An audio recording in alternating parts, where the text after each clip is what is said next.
putting it together, assessment and diagnosis at a crossroads. Today's leading models of abnormal behavior often differ widely in their assumptions, conclusions, and treatments. It should not surprise you, then, that clinicians also differ considerably in their approaches to assessment and diagnosis. Yet when all is said and done, no single assessment technique stands out as superior to the rest. Each of the hundreds of available tools has major limitations, and each produces at best an incomplete picture of how a person is functioning and why. In short, the present state of assessment and diagnosis argues against relying exclusively on any one approach. That is why the majority of today's clinicians use batteries of assessment tools in their work.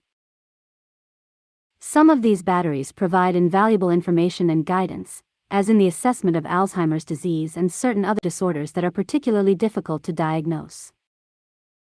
Attitudes toward clinical assessment have shifted back and forth over the past several decades. Before the 1950s, assessment was a highly regarded part of clinical practice.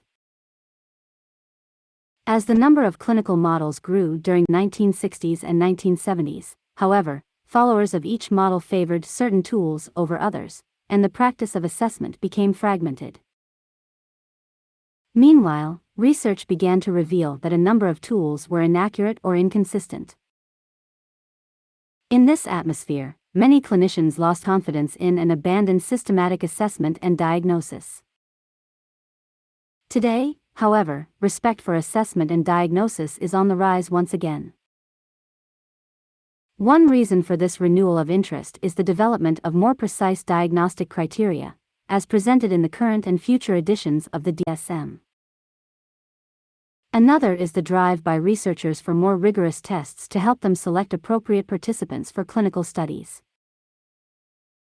Still another factor is the awareness in the clinical field that certain disorders can be properly identified only after careful assessment procedures. A final factor is the growing confidence in the field that brain scanning techniques may soon offer assessment information about a wide range of psychological disorders, not just neurological disturbances. Along with heightened respect for assessment and diagnosis has come increased research. Indeed, today's researchers are carefully examining every major kind of assessment tool, from projective tests to personality inventories to scanning procedures. This work is helping many clinicians perform their work with more accuracy and consistency. Welcome news for people with psychological problems. Ironically, just as today's clinicians and researchers are rediscovering systematic assessment, rising costs and economic factors may be conspiring to discourage the use of assessment tools.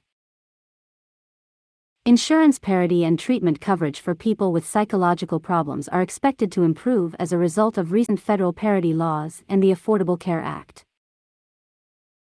However, experts are not at all clear what impact these initiatives will have on coverage for specific clinical testing procedures and observations.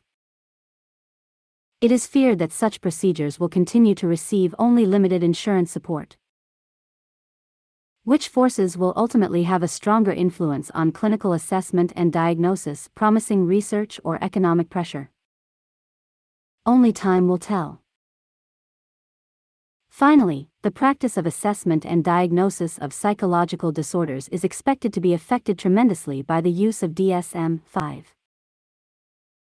Will this new edition of the classification system prove to be an improvement over past systems?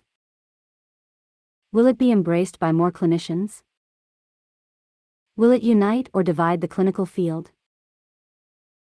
What impact will DSM-5 have on the use of assessment procedures? The answers to these important questions should emerge soon, as current studies reach fruition and lead to journal publications. Clearly, the practice of clinical assessment and diagnosis is currently at a crossroads. Summing up, the practitioner's task: clinical practitioners are interested primarily in gathering idiographic information about their clients. They seek an understanding of the specific nature and origins of a client's problems through clinical assessment and diagnosis. Clinical assessment.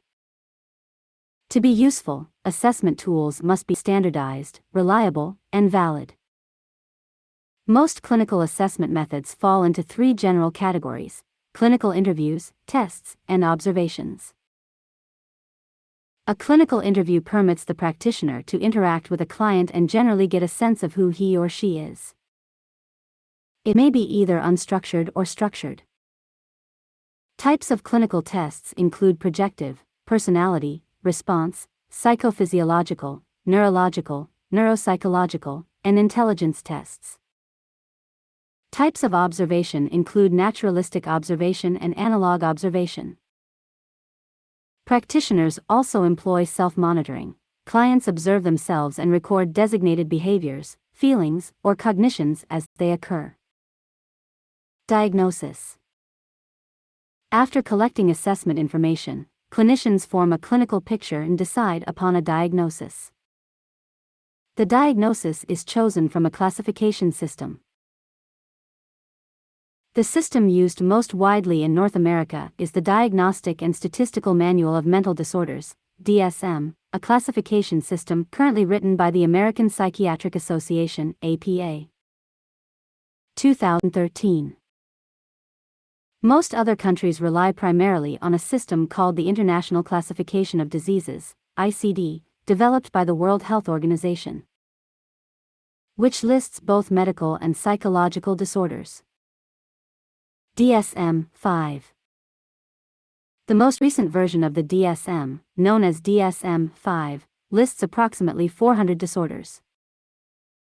DSM-5 contains numerous additions and changes to the diagnostic categories, criteria, and organization found in past editions of the DSM. The reliability and validity of this revised diagnostic and classification system are currently receiving clinical review and, in some circles, criticism. Dangers of diagnosis and labeling. Even with trustworthy assessment data and reliable and valid classification categories, clinicians will not always arrive at the correct conclusion. They are human and so fall prey to various biases, misconceptions, and expectations. Another problem related to diagnosis is the prejudice that labels arouse, which may be damaging to the person who is diagnosed. Treatment.